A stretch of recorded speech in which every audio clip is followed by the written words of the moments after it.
À 2 pas de la Bretagne, au cœur d'une immense baie envahie par les plus grandes marées d'Europe, entourée de marécages et de présalés, se dresse sur un rocher de granit l'abbaye du Mont-Saint-Michel, la merveille de l'Occident.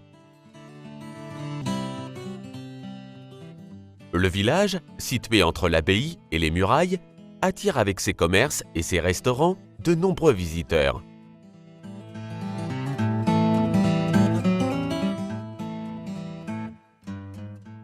Bâtie au XIe siècle en style roman, l'église abbatiale s'est ensuite agrandie avec la construction au XIIIe siècle de l'ensemble gothique de la Merveille, 2 bâtiments couronnés par le cloître et le réfectoire, auxquels s'ajoute à la fin du Moyen Âge le chœur gothique flamboyant, surmonté d'une flèche portant la statue de l'archange Saint-Michel.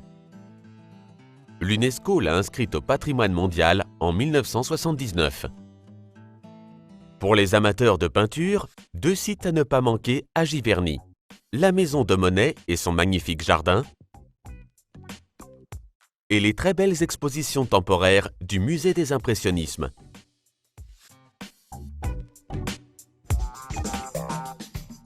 Chaque année, des milliers de touristes viennent visiter aussi les lieux du débarquement allié en Normandie. Tout y rappelle cette bataille. Les 5 plages, les péniches, le port artificiel d'Arromanches, les musées du débarquement, les cimetières où sont enterrés plus de 30 000 soldats alliés, comme le cimetière américain de Colville-sur-Mer, et le mémorial de Caen où des reportages de l'époque font revivre en images l'opération Overlord. Le 6 juin 1944, le jour J, 2 divisions américaines et une brigade britannique sont parachutées pour neutraliser des batteries allemandes et assurer des têtes de pont.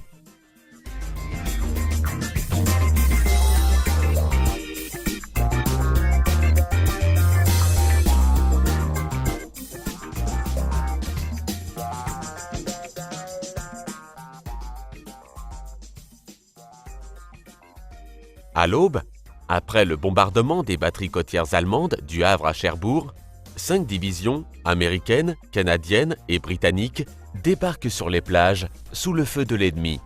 Les Américains débarquent de leur péniche sur les plages d'Omaha Beach et d'Utah, les Britanniques sur les plages de Gold et de Sword, les Canadiens sur la plage de Juno.